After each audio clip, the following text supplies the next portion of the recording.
let's talk Kill Team. No, let's talk Kill Team converting into playing 9th and why right now is the best time to do it. Minor proviso, I'm mainly considering Combat Patrol when I say all of this, but I think it will scale up to Eternal War with only a few minor tweaks. Hey, have you enjoyed the last 2 years of Kill Team and played or at least followed the competitive community and learned what's best? Well, let me paint you a picture because who knows, maybe I posted a link to this video in some obscure subreddit and you're new here. By the way, if you are new here, hello.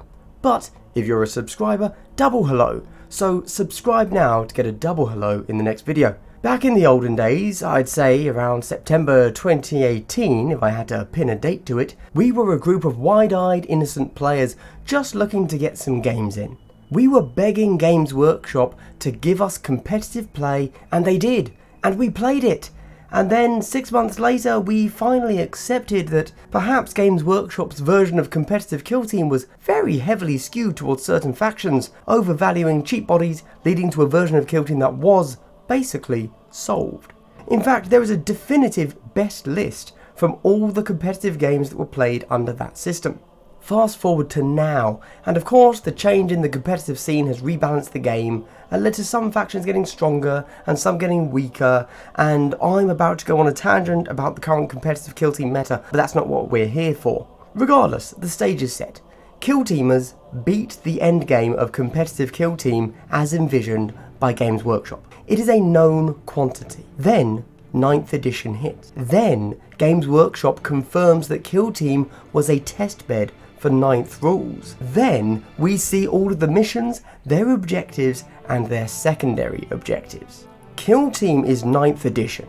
Don't get me wrong, there have been a few changes to rules that are different to Kill Team, but the majority of rules changes from 8th to 9th are in the rules that wouldn't affect Kill Team anyway, like for example force organization charts, and we already used our own version of cover and range that 8th never had to worry about.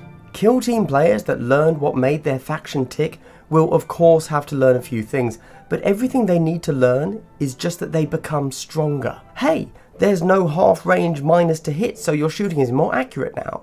Hey, you now still get to have a movement phase and then still charge later as well as shooting, so your melee has gotten stronger. Also, remember how the injury roll meant that all of your plans could backfire on a 50-50 roll? Good news, if you're a good player, you are now a better player. Maybe you've heard the notion that combat armies are dead.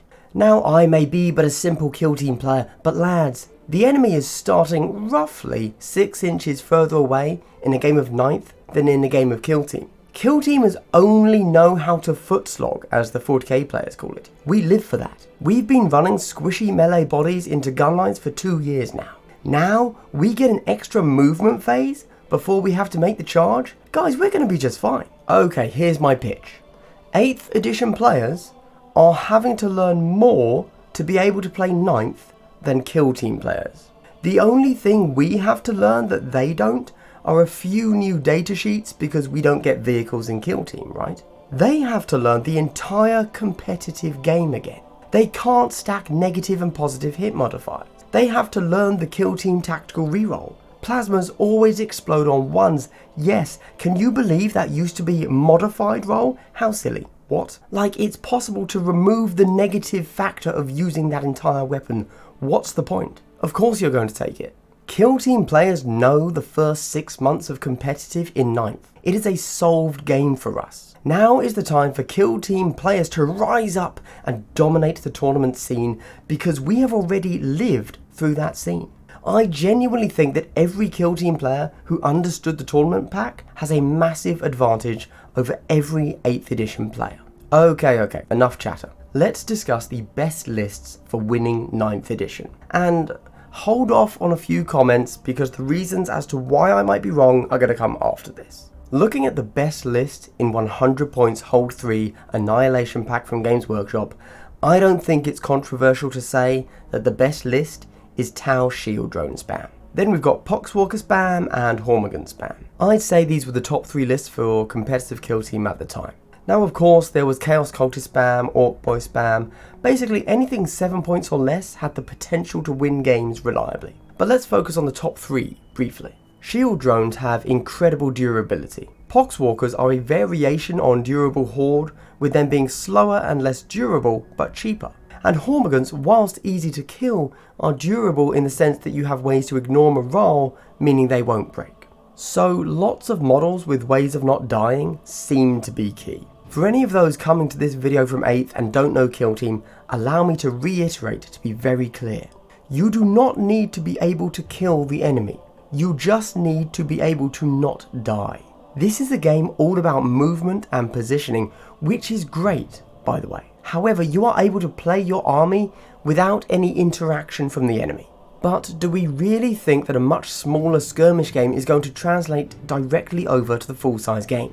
Well, let's discuss a few key differences. Firstly, they've changed how secondary objectives work. Whilst in Kill Team they were originally in pods of 6, they are now open secondaries, with all of them available to you in every mission, except there are a few restrictions. For balance, this is, in my opinion, a good change. One of the big issues with Kill Team, in my opinion, was that you could spam positional secondaries, which were near impossible to counter. They've increased the amount of cover, and let's assume that every table from now on is going to actually have enough cover. Well, that's just going to make things harder to kill, so this is buffs to some, nerfs to some, but as it will be a blanket increase in a save, most likely, this is a benefit to low armor save hordes. Drones are so good because they're so fast and have fly. Now coming up from Kill Team into full 40k, every faction will have access to fast units of course, so this is a bit of a nerf to drones specifically, but also to any faction that use speed to its advantage. So obviously Poxwalker spam, for example, doesn't care, but others, for example Hormagaunts, might. There's also blast weapons, potentially a game changer. Hordes dominated Kill Team, and Games Workshop has put in a buff to a specific weapon type that makes it easier to kill hordes. This makes a lot of sense and maybe, dare I use the word, elegant game balance. But okay, let's have a quick thought on the real difference between Kill Team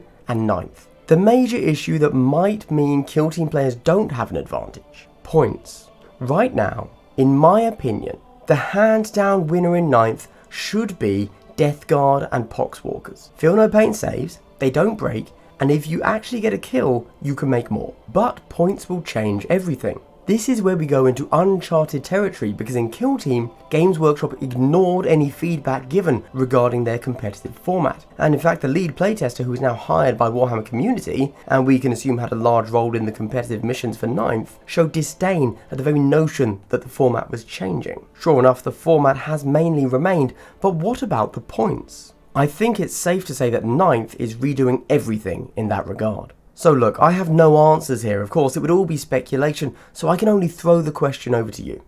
What do you think? Do you think Games Workshop will have listened to Kill Team feedback and realised that in their format, Hordes are able to win and dominate? Do you think they'll increase the price to make Hordes less viable? Or do you think that blast weapons are enough of a deterrent? My opinion? Well, I think that overall it will be more balanced, but if Games Workshop doesn't sort its points out, I still think Hordes will be taking the game despite the changes made. However, I stand by my original statement that if Kill Team players all started playing competitive 9th right from the start of the edition, they would sweep top spots in all the tournaments until the 8th edition players caught up.